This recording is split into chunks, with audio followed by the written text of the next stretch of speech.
Hello again, everybody. This is James Bartley, and you're listening to Bartley's commentaries on the Cosmic Wars.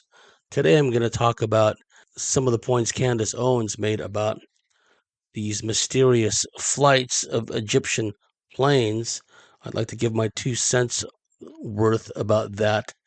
I don't think enough attention has been drawn to the fact that Dassault, the mega French Aerospace Corporation, spelled Dassault, is involved. Dassault is to France what Lockheed Martin, Raytheon, Boeing, General Electric, and the other mega defense so-called contractors in America are. In fact, if anything, Dassault may have more power in France relative to Lockheed in America, if that's possible, and I'll get into some of that. Also, one of the other corporations mentioned as being involved was DuPont, which is interesting because DuPont was a major war profiteer in the First World War, and they actually went before a Senate inquiry to find out if they were really into war profiteering in World War I. Clearly they were.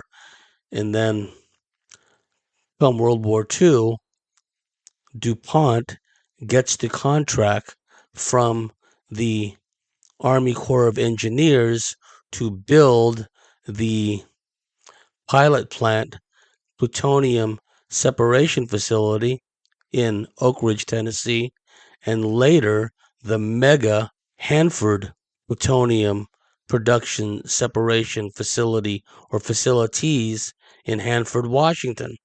So we're talking about two mega corporations right off the bat, Dassault as well as DuPont. And Dassault, it should be added, they have a big say in French foreign and domestic policy. They are a state within a state. That should be pointed out. And I'll elaborate more on that. And also the Foreign Legion and the GIGN alleged involvement. I know some people in the former Special Forces field, and some of these people I actually watch their shows and like the content they put out. They questioned the validity, let's say, of GIGN being involved. I'll have my points of view about that. GIGN stands for, and I'm going to butcher this because it's in French, Groupe d'Intervention de la Gendarmerie Nationale, also known in English as Gendarmerie Intervention Group. And they have been around for a long time, and they are one of the elite hostage rescue counterterrorist units, Tier 1 units in my estimation, in the world, bar none. And I will talk more about that. There seems to be this notion they only came into prominence with the spectacular hostage rescue in Marseille in 1994, but that's not the case. GIGN has rescued over 600 hostages, and they have some of the best shooters in the world, again, bar none. They've had lots of experience battling domestic and foreign terrorists. They've been battling leftist terrorists, Action Direct. They've been battling Corsican separatist groups. They've been battling Islamic militant groups. The list goes on. In the 1960s and the 1970s, Europe was a hotbed of terrorist activity. A lot of it socialist, communist fomented. Of course, we have the whole NATO Gladio aspect as well. But for our purposes, I'm going to stick to the work the GIGN has done domestically and overseas. There's this notion amongst people, ex-special forces, and they don't seem to know that GIGN actually, along with the 13th French Foreign Legion Demi Brigade, both of these units are mentioned by Candace. They took part in a hostage rescue, which I talked about in the past, known as the 1976 Loyata hostage rescue. This occurred on February 3rd, 1976, 31 French children were kidnapped in Djibouti by, surprise, surprise, Somali terrorists. So as far back as 1976, GIGN and the same unit of the 13th French Foreign Legion Demi Brigade have worked together to rescue hostages. That's an important point to make. I'm looking at this zoomed out from a historical perspective. I mentioned at the outset that Dassault Industries was a state within a state. In this scenario, they have either sold or leased to the Egyptian government an aircraft, probably one of those Falcon jet business private jets that they manufacture. They would have included a maintenance contract, and they would have made available, as per the terms of the contract, a number of maintenance facilities. It should be understood that just because on paper it seems as if Dassault sold or leased the jet to the Egyptian government, it doesn't mean that the crew and the pilots were Egyptian. In all likelihood, they were either French, they were French Dassault employees, members of the French Air Force, or Israelis. Once again, there is a historical precedence for this. Taiwanese pilots flew U-2 spy missions over communist China on behalf of the Americans. During World War II, there was actually a plan afoot to utilize the services of the Central Aircraft Manufacturing Company, founded by American businessman William Pawley, who had ties with Curtiss Wright Aircraft Company in America, ties with high levels of the American military establishment. There was actually a plan afoot to use Central Aircraft Manufacturing Company, known as CAMCO, to transport American bombers to China and assemble them, train Chinese pilots, and launch from China to bomb Japan. And also, you look at the French Foreign Legion 2nd Parachute Regiment, 2nd REP, their combat jump into Kolwezi in 1978. May 1978, Operation Leopard, Kolwezi, Zaire. Angolan separatists, trained by Cubans and Soviet and Chinese advisors, had invaded. They were known as the Congolese National Liberation Army, and they began massacring Europeans, mostly Belgians, but also French, and basically any white people they could find. They went on a rampage. And the French, impatient because the Belgians didn't seem to be doing anything about it, decided to drop the French Foreign Legion. What a lot of people don't know, and which is not very well known today, is the very first paratroopers to jump out of those transports were actually members of the United States Air Force. They were combat controllers, or CCTs. There are even reports, which are very difficult to find these days, that the planes, the C-130 Hercules planes, were actually crewed by United States Air Force personnel. In fact, I distinctly remember reading about this in a book dedicated to the history of mercenary operations around the world and what is the French Foreign Legion, but a mercenary force working on behalf of the French government. Point of relevance is there have been many times in the past when foreign nationals were utilized in operations to give some degree of plausible deniability, and that seems to have happened with Dassault selling or leasing a private jet aircraft to the Egyptian government, but the odds of Egyptians actually flying that plane are slim and none, in my considered opinion.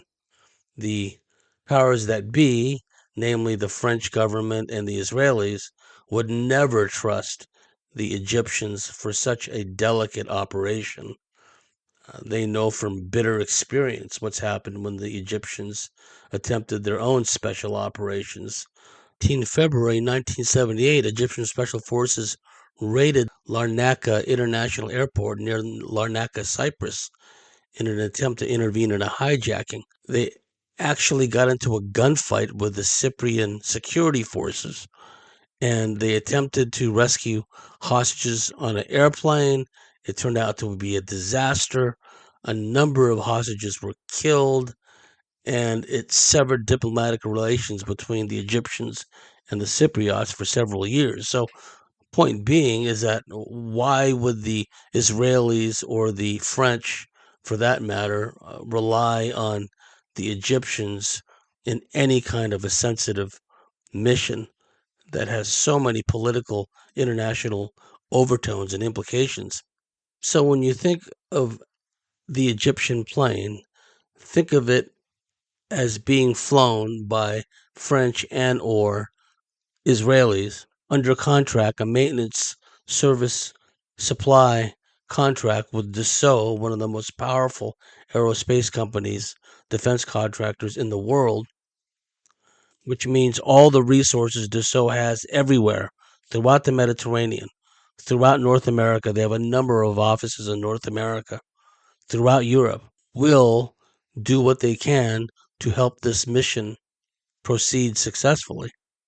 It should be pointed out that Dassault has its own dedicated intelligence and security and black ops capability.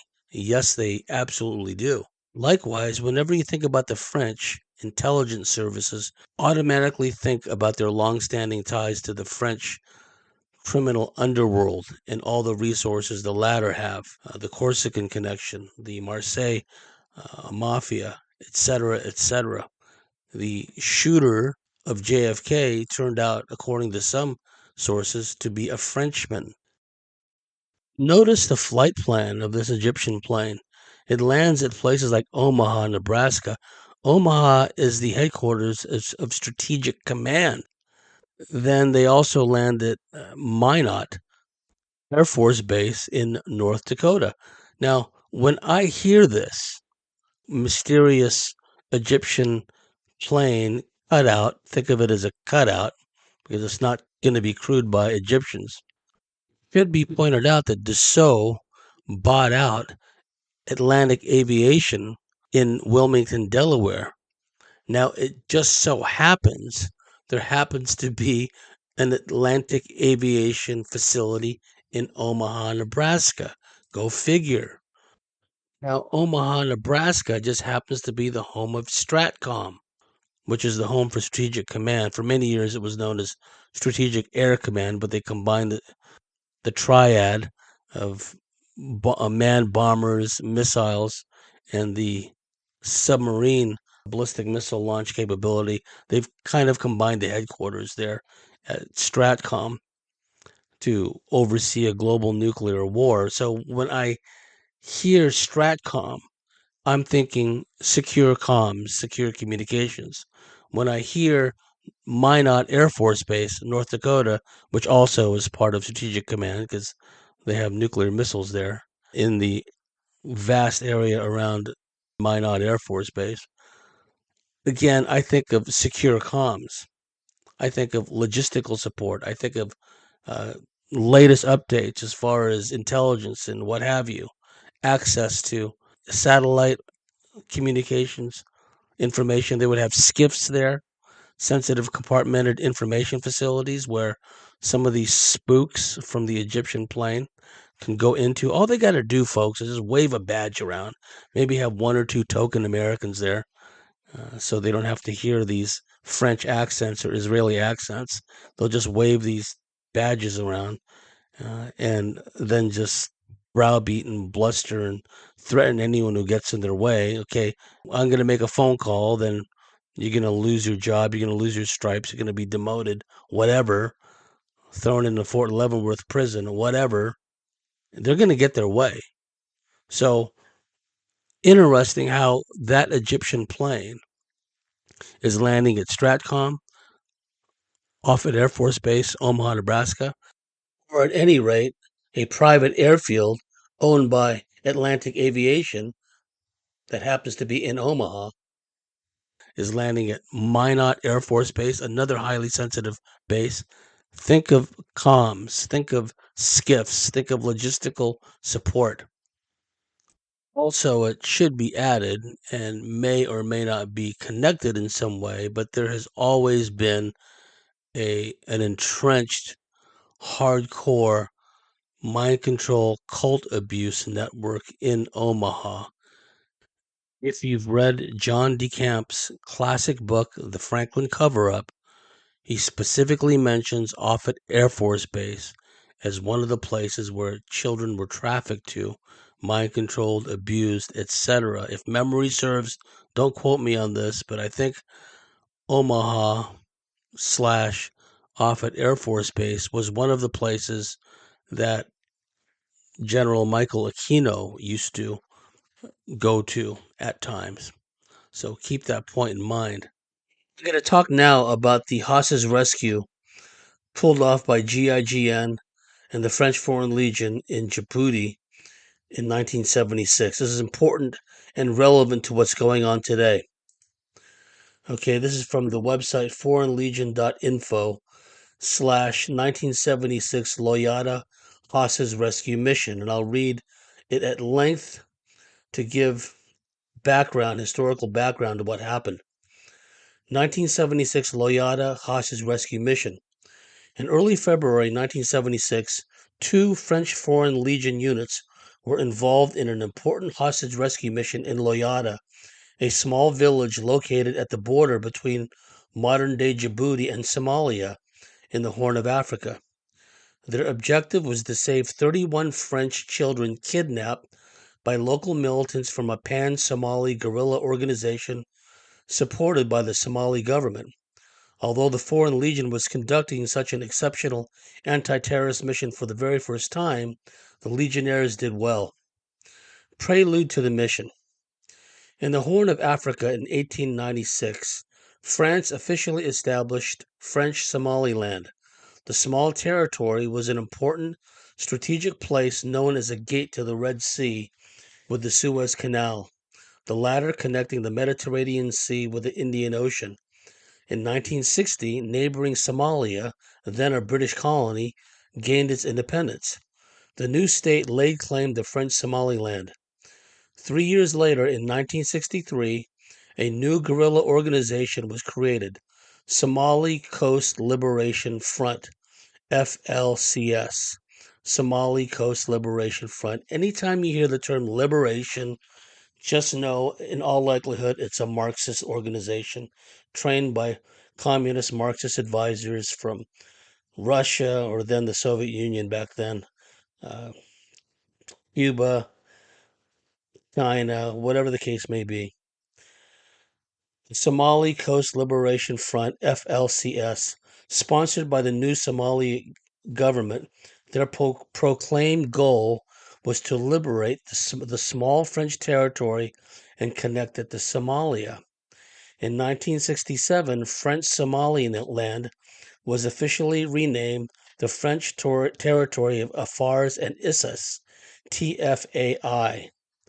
I'll read that again. In 1967, French Somaliland was officially renamed the French Territory of Afars and Isses, TFAI. 3 years later, in 1970, the FLCS launched its first terrorist attack, bombing a bar in Djibouti City, the capital of TFAI. Between 1974 and 1975, violent demonstrations for independence occurred in the country, organized by the FLCS militants. In 1975, the same organization kidnapped the French ambassador in Somalia to be exchanged later for 2 imprisoned FLCS members. On December 31, 1975, pre-negotiations regarding the independence of TFAI were held in Paris between French and TFAI officials. On January 30, 1976, TFAI officials made a formal complaint to the Organization of African Unity against Somalia. They asked Somali government to change their negative and obstructionist attitude towards the TFAI. February 3, 1976, 31 French children kidnapped. In the morning of February 3, 1976, a military bus driven by 19-year-old soldier Jean-Michel DuPont, interesting, the guy's surname would be DuPont of all things, left Air Base 188, a French military air base situated within the Ambouli International Airport of Djibouti City, the capital of TFAI. On board with him were 31 children between 5 and 12 years old of French servicemen from the base. At 7:15 a.m., the bus was attacked and hijacked by 4 armed FLCS militants dressed up as women. They ordered the bus driver to go to Loyata, a small village located on the TFAI-Somalia border about 11 miles southeast of Djibouti. Loyata was the only official border crossing with Somalia at the time. The militants with the hijacked bus had to pass a checkpoint on the 9-mile-long, 14-kilometer barbed wire barrier which had surrounded the whole capital since the 1966 riots.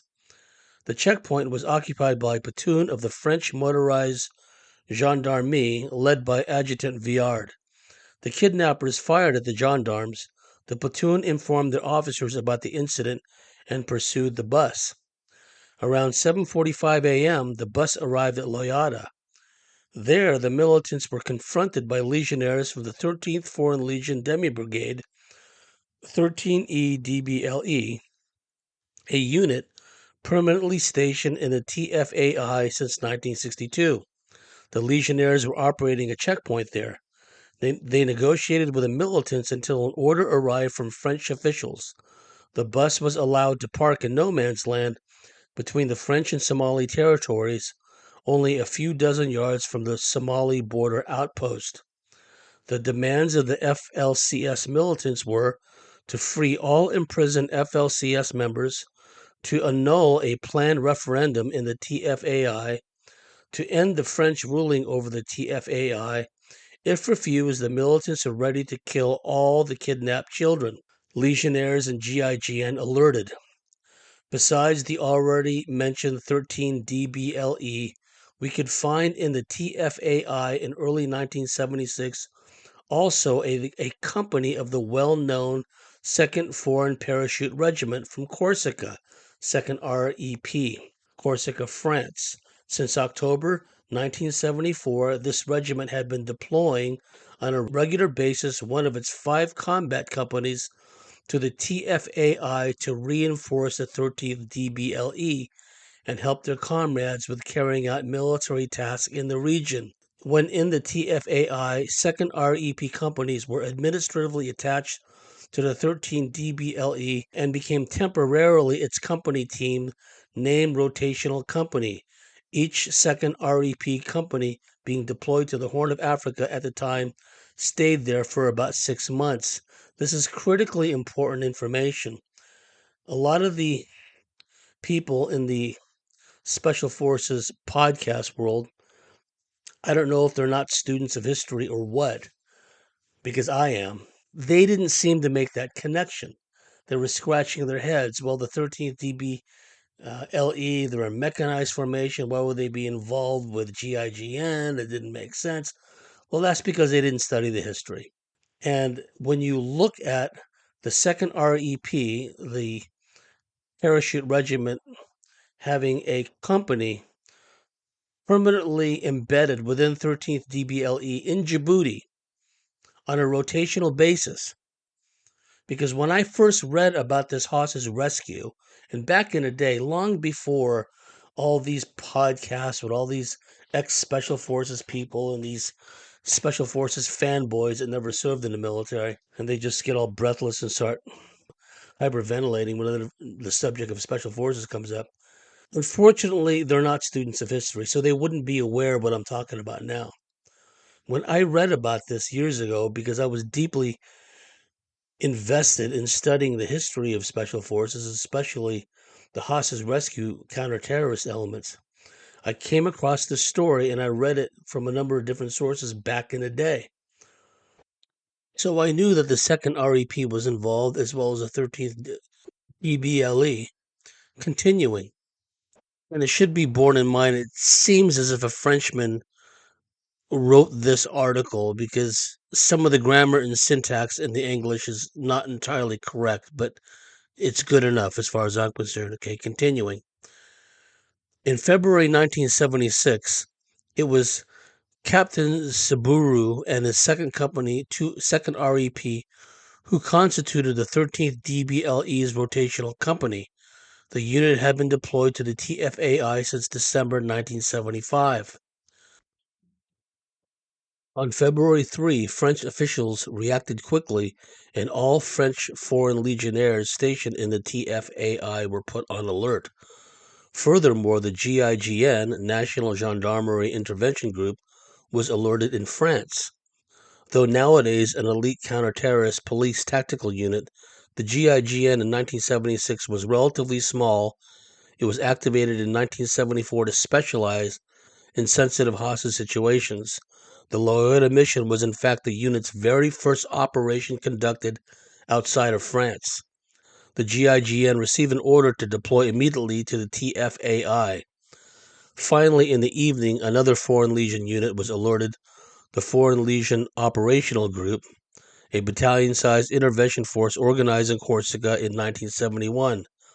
It was assigned to the reactivated 2nd REI in 1972. The GOL also received an order to be ready to deploy to the TFAI. GOL is the acronym for Foreign Legion Operational Group. Legionnaires' arrival at Loyata. The 2nd Company, 2nd REP, left the capital for Loyata in the afternoon. The company was reinforced by the reconnaissance squadron of the 13E DBLE equipped with Panhard AML armored cars. 2 snipers from the 1st Company, 13 DBLE completed the Legionnaires present on the spot.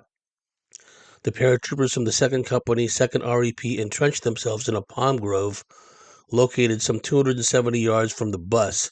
The 2nd REP and 13 DBLE snipers were set in an outpost of the local autonomous nomad group, a pro-French police unit consisting of local auxiliaries and French leaders. A group of 2nd REP legionnaires was set next to the outpost. Further down, preparation. General Pierre Brassard took command of the rescue mission. A former airborne commando, General Brassard served as the chief of the TFAI French Armed Forces at that time. He established his HQ in the same palm grove as the 2nd Company REP position. A team of snipers from the GIGN arriving in the TFAI in the early morning of February 4 joined the mission. The team consisted of 9 men, 8 snipers led by Lieutenant Pretot, the founder of the GIGN unit, and its first commander. The GIGN snipers were equipped with FR-F1 rifles. They positioned themselves about 90 yards in front of the 2nd REP Legionnaires.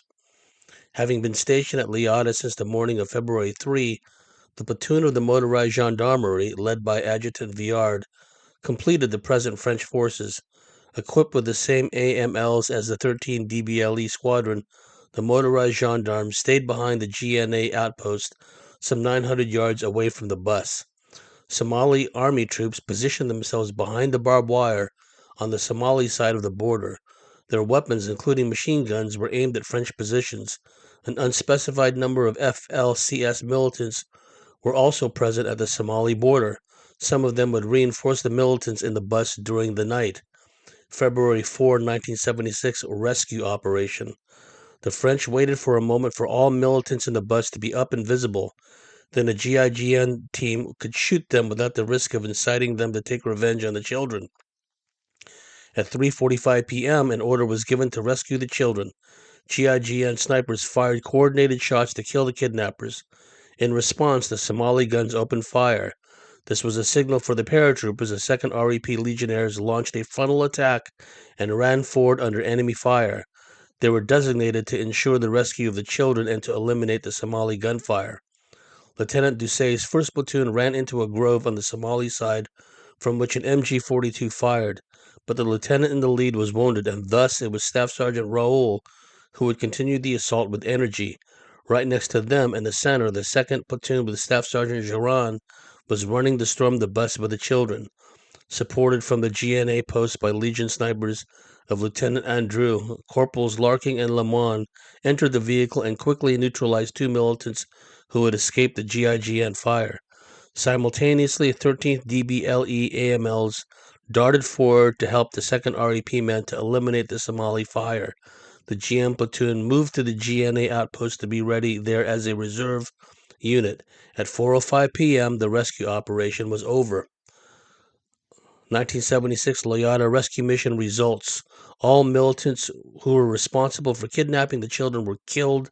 Other FLCS militants, as well as at least one Somali troop, which had opened fire at Legionnaires and French positions, were neutralized too. Unfortunately, a little girl was killed by a gunburst. 5 children were wounded and 2 of them seriously. A boy went missing. It was later discovered that he had been kidnapped by militants to Somalia. Results: 7 Somali FLCS militants were killed. A Somali soldier was killed. 20 FLCS militants and Somali troops were wounded. So that's how it devolved. And the way the GIGN did it was they had their snipers aiming at the terrorists, and there was 4 of them inside the bus. And what the commander decided was, we'll only take the shot simultaneously. Each sniper that has a militant in his sights would say, for example, 1, and then another sniper would say 2, which meant that the second person was acquired in the gun sight. Number 3, oops, child stood up. Okay, stop.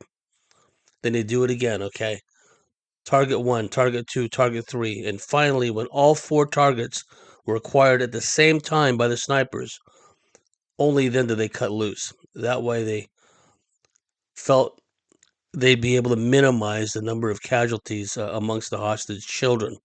So as soon as that 4th terrorist was acquired in the gun sight of the GIGN snipers, they all cut loose simultaneously. 1, 2, 3, 4, bang. That was it.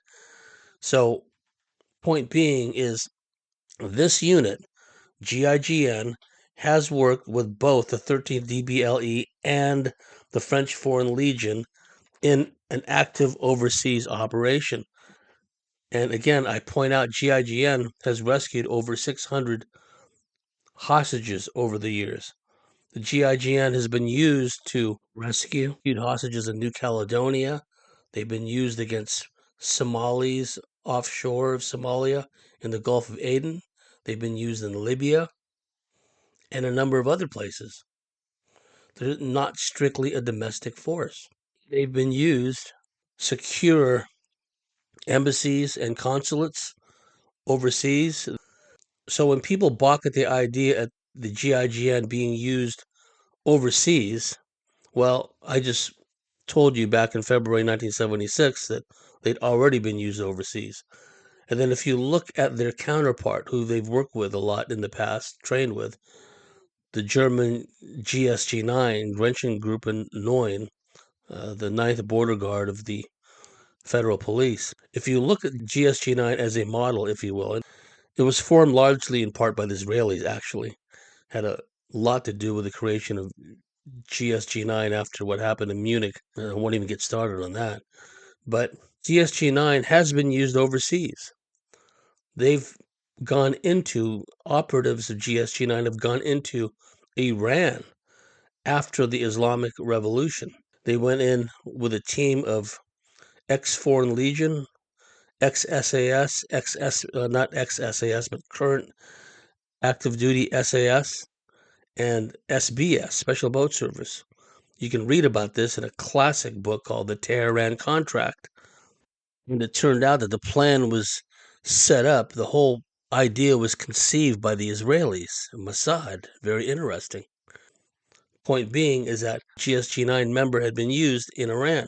So just as you see cooperation between the terrorist groups of that era, the Italian Red Brigades, the German Red Army faction, the German Baader-Meinhof gang, these splinter Palestinian terrorist groups, most likely under control, they worked with Action Direct. They worked with the Spanish ETA. They work with the IRA. So there was international relations, international cooperation amongst the various terrorist groups. So it was only natural that French intelligence, German intelligence, the BND, they would work together to thwart this terrorism threat. And their counter-terrorist units had worked together.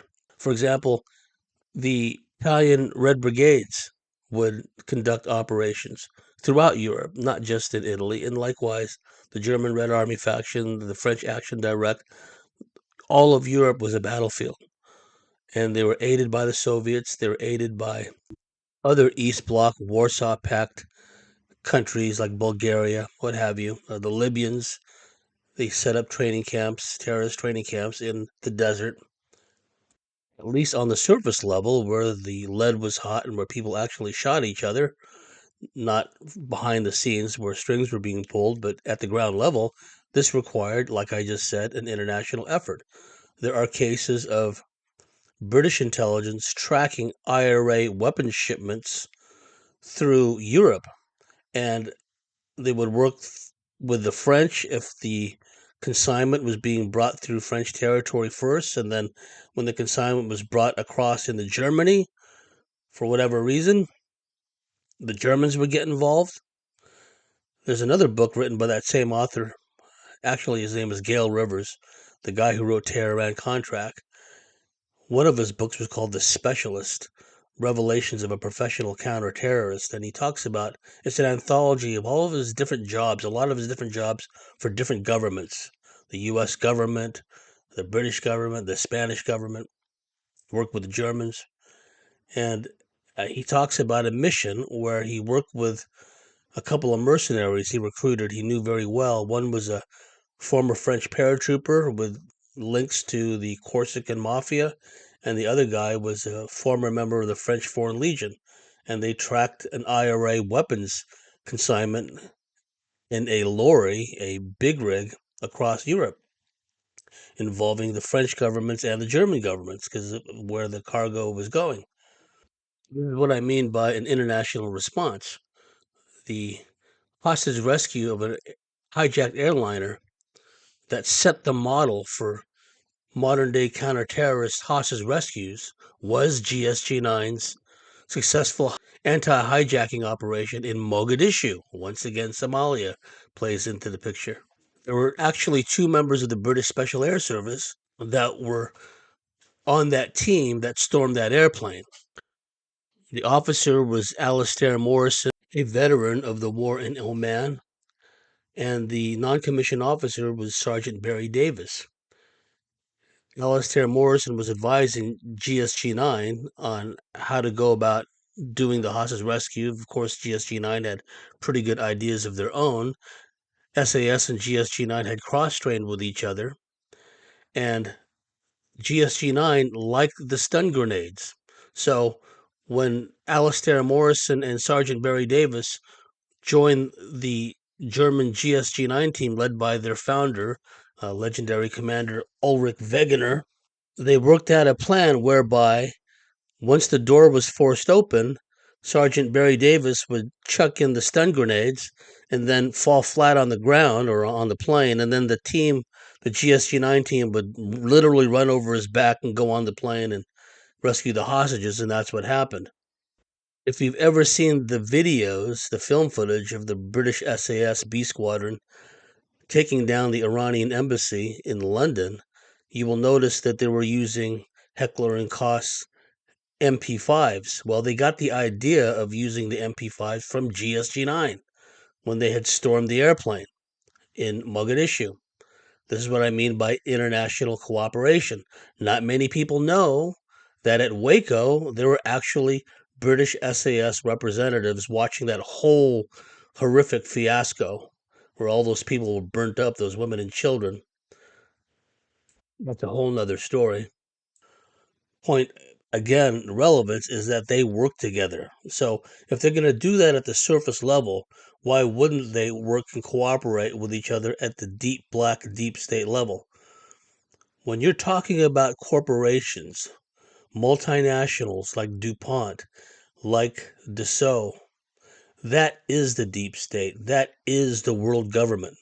So that is who Candace is up against. She's up against Dassault. She's up against DuPont. Those are mega, mega power hitters in the world government global control scheme of things. Like I said, DuPont built the plants, the gigantic industrial plants to create and separate plutonium from the uranium. Dassault makes some of the most advanced fighter planes in the world. They're not just a commercial business aircraft company. They make advanced weapon systems. That's who the foes are in this instance. So keep all that in mind when you think about what's going on. People get all distracted by the Egyptian plane, where it came from, but look at the infrastructure. Look who manufactured the plane. Look who's got the maintenance contract with the plane, and the technicians, and probably the pilots. All these major aircraft companies have their own air crews. They have their own test pilots. And some of these test pilots are the best in the world. They can lay in a whole logistical infrastructure, these corporations like Dassault, like DuPont, like Halliburton, like Bechtel, etc. So keep all that in mind as this all develops.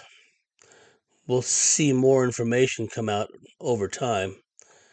There's forces of goodness working around her and, up to this point anyway, protecting her. So let's see how this all plays out. And to our dear listeners and viewers out there, thank you for listening to Bartley's Commentaries on the Cosmic Wars, and we'll see you again. Bye for now.